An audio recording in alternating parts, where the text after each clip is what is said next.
I would say coming from Singapore, but that won't be true to 100%.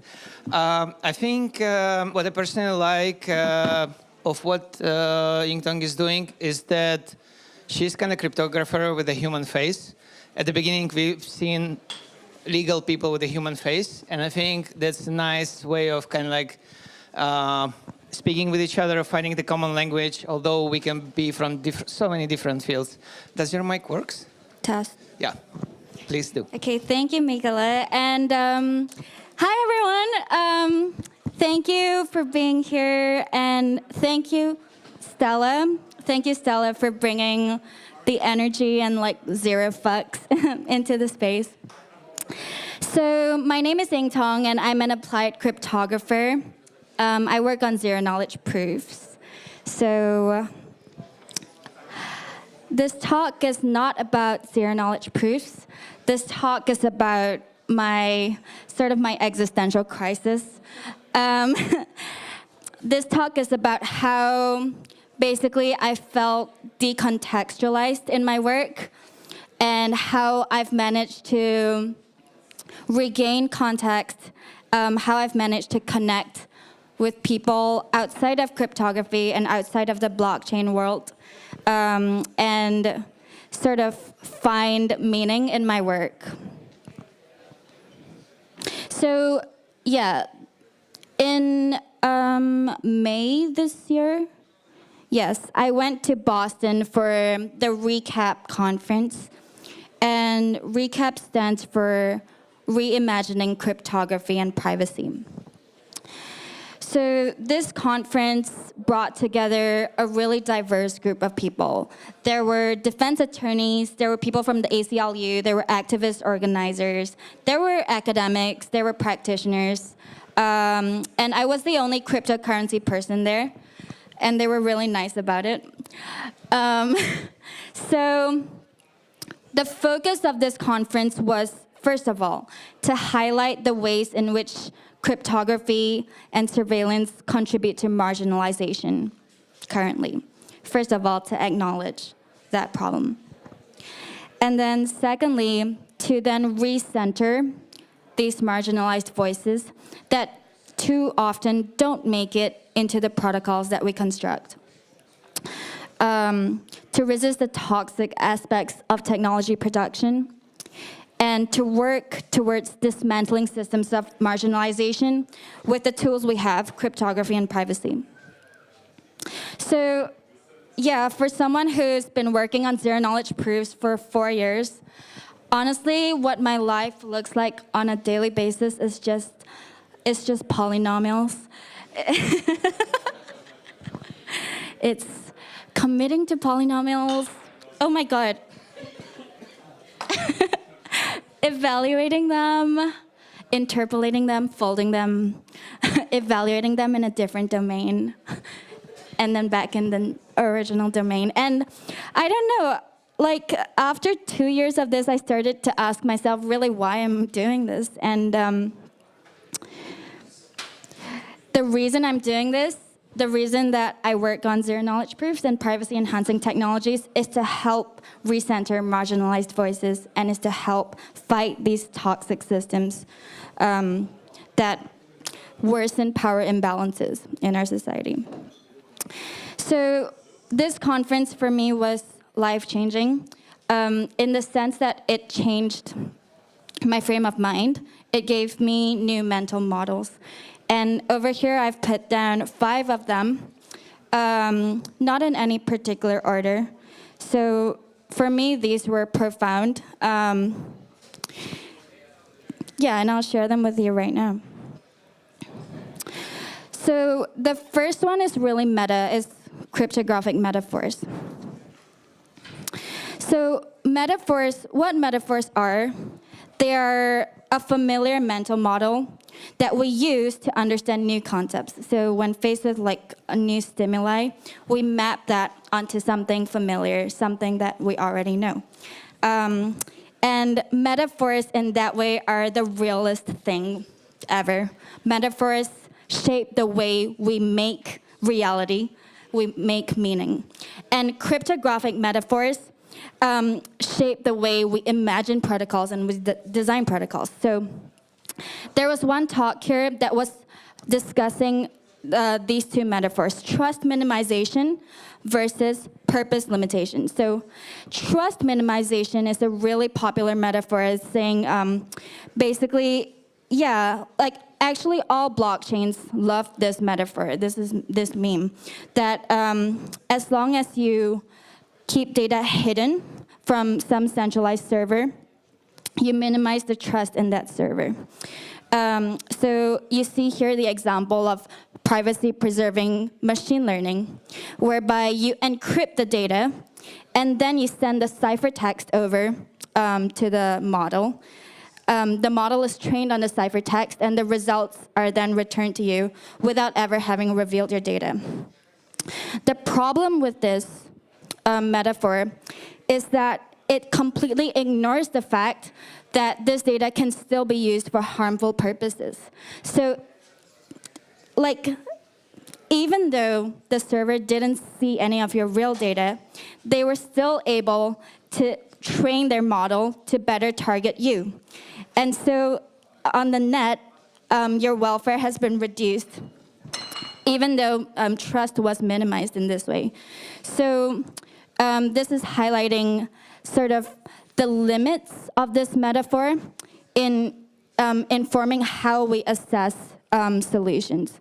So in contrast, purpose limitation is a more useful metaphor. So this is an example of contact tracing app Swiss COVID. So it was developed to be so narrow and so single purpose that they shut it off after the pandemic because they literally could not find another use for it. The app only sent random data.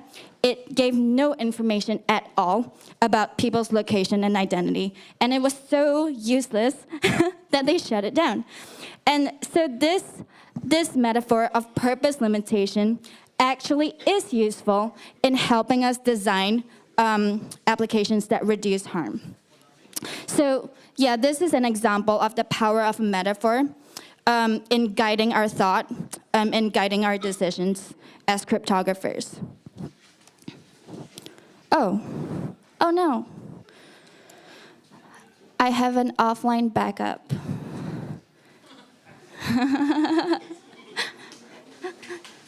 Yeah. Yes, that's right.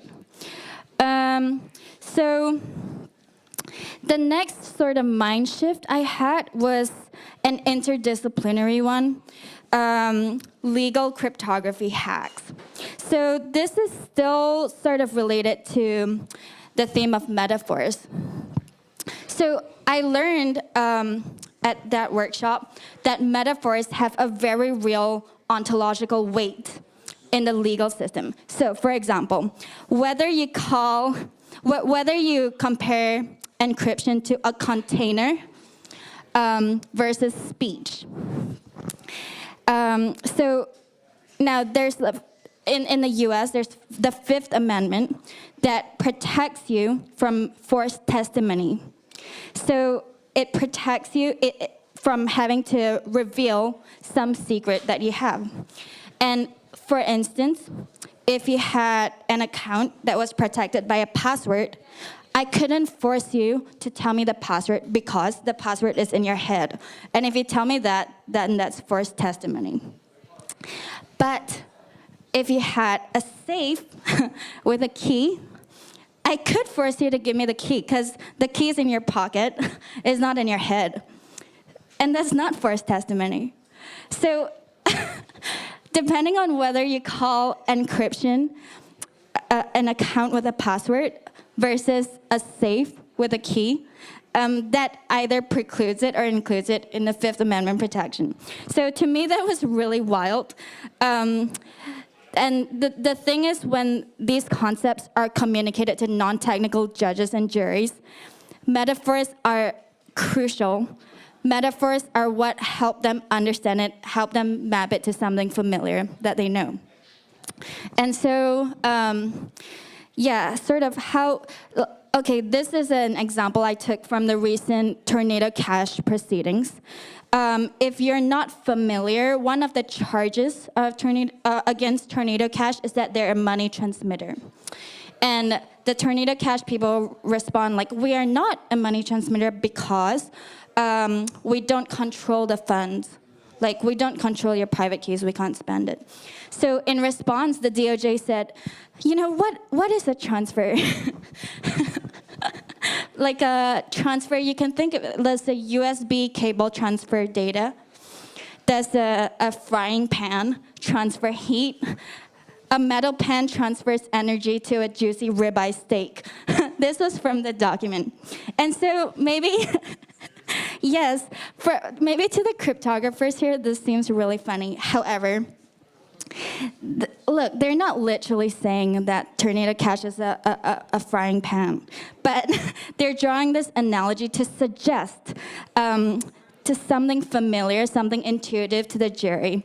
And a jury is supposed to make decisions that are commonsensical. Commonsensical is another way of saying familiar. So yeah, the persuasiveness of a metaphor that we can all understand should not be discounted here. So some more legal cryptography hacks. So there's this project called Callisto Vault. It's a platform for sexual assault survivors to anonymously report incidents.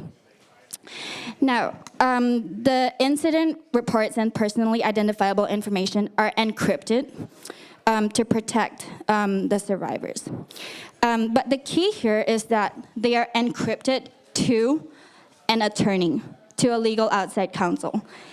And the reason for that is to make use of attorney-client privilege, because the attorney cannot be compelled to decrypt. So to me, this was like an amazing hack, because like a lot of problems in cryptography reduce to key management problems. Who's holding your key? So in this case, an attorney is holding your key and cannot be compelled to decrypt. So I thought that was like really genius. And the same project also did another hack, this time related to subpoenas. So they said, yeah, we're gonna model the subpoena in our threat model as a situation where all of our servers are corrupted. Now, in that case, the best attack that these servers can do is a dictionary attack, which is expensive. But the subpoena cannot place undue burden on its subject. They cannot request their subject to do something unreasonable to recover the data. In other words, they cannot compel the servers to perform a dictionary attack. So it's good enough that the best attack you have is unreasonably expensive.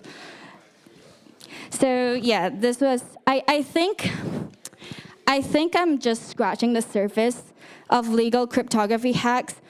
And if we could have a legal cryptography hackathon, that would be like the chaos that I live for.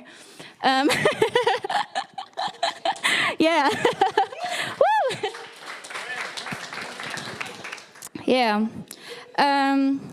So I definitely leveled up here with just a little bit of legal knowledge. Now, the next mind shift is something I think Dara Emma would resonate with. And it has to do with the design process of our protocols. So if you're not familiar with cryptographic protocols, often their effectiveness is measured against how likely an adversary is to succeed in an attack against the model. But the question here is, who's the adversary? So take this example of a digital identity protocol. So these protocols have three parties: the holder, that's you; the issuer, that's your government; and the verifier, that's the bartender, let's say. Now, the thing is about these systems is that more often than not, they're designed with the holder as the adversary. So they're designed to protect the issuer and verifier from forgeries, from the use of expired credentials. And this is absolutely not a coincidence. These systems are designed by those in power or people funded by those in power.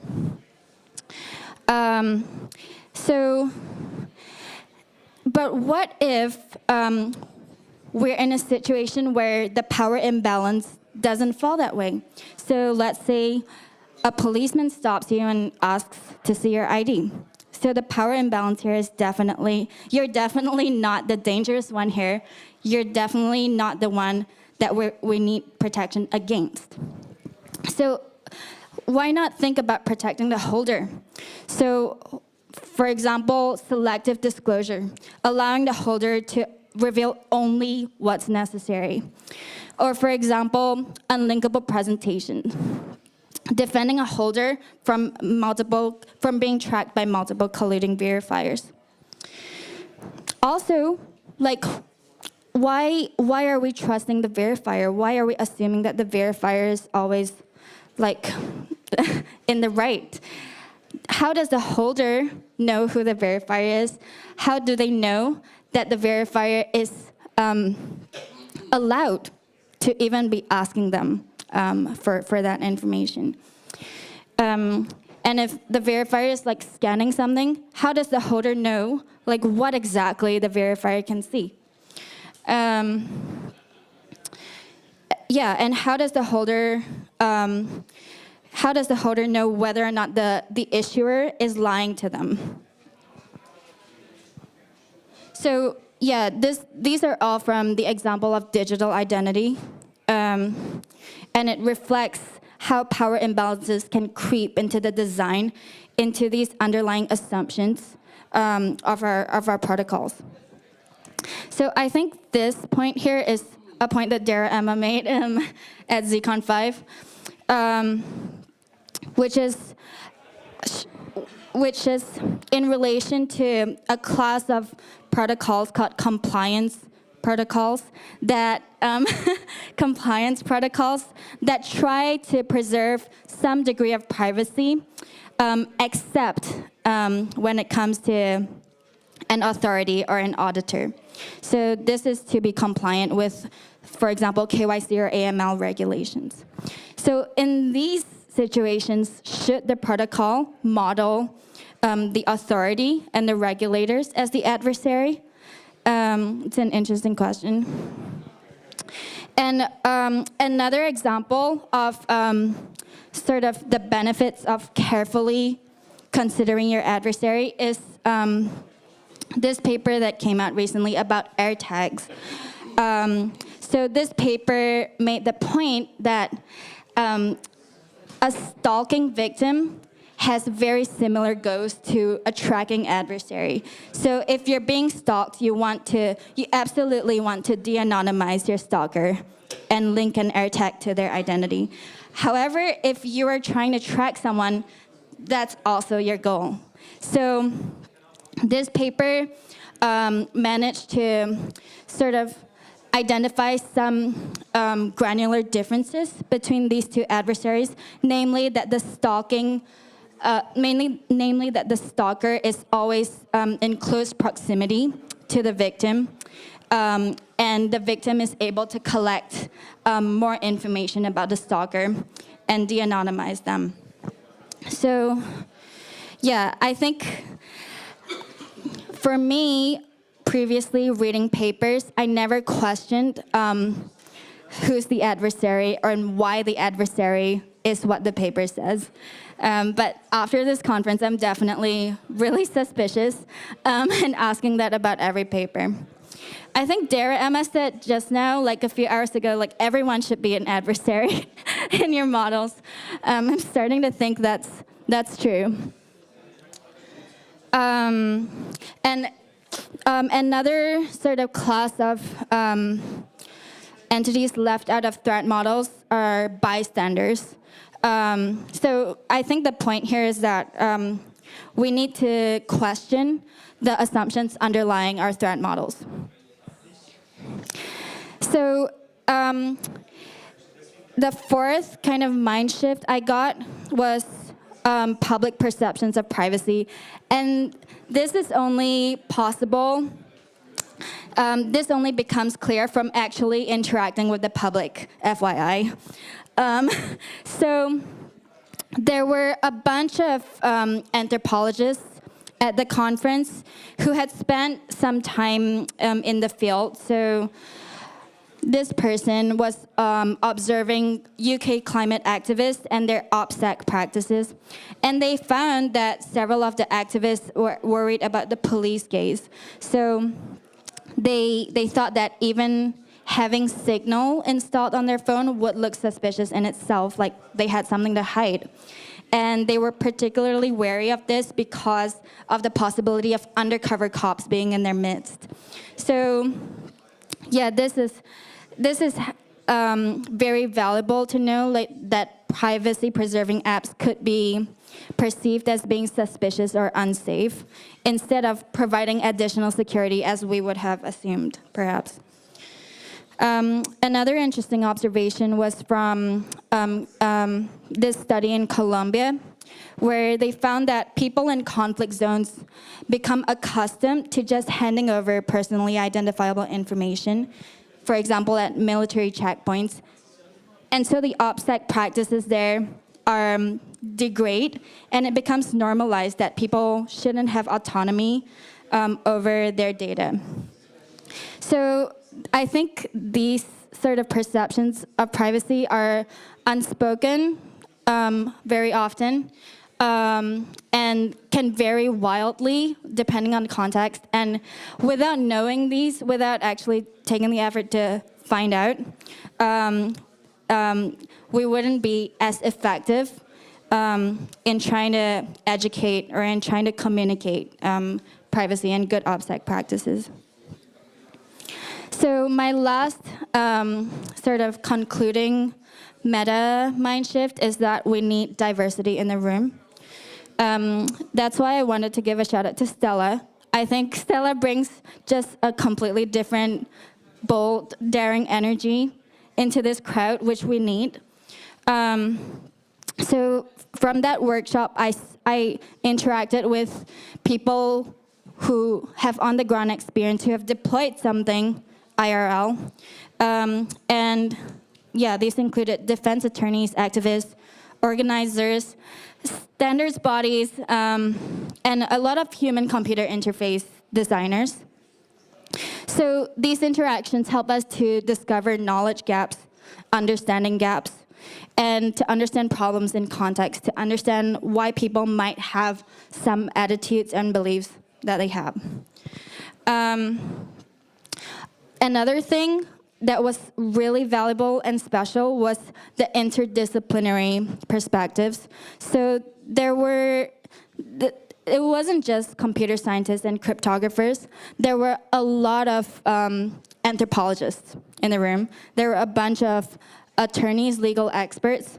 And so they bring a different perspective because they think of things, for example, through the lens of power dynamics. And that revealed like the assumptions behind who we assume is the adversary. And they also taught me a lot of cool legal hacks. So it's only by talking with people from different fields that we can find these overlaps, and that we can actually be creative in these zones of overlap. And yeah, the last thing about diversity in the room is just talking to real people. I guess this is the same as the first point, but yeah, I think it bears repeating, because I don't think I've talked to a real person in 2 years. And yeah, like outside of our bubble, outside of our privacy cult, there's a diversity of opinions and perceptions about privacy. And there's also a bunch of different threat models. Like, we can't always assume that we're capturing people's concerns in our threat models. The holder issuer verifier thing is one example. The air tags is another example. So, like, for example, yes, stalking victims. For example, marginalized people who are surveilled. All of these threat models are not ours, and it's only by talking with real people that we can learn them and begin to accurately model them. So I think that's all I had. Yeah, thanks so much for listening to my rant.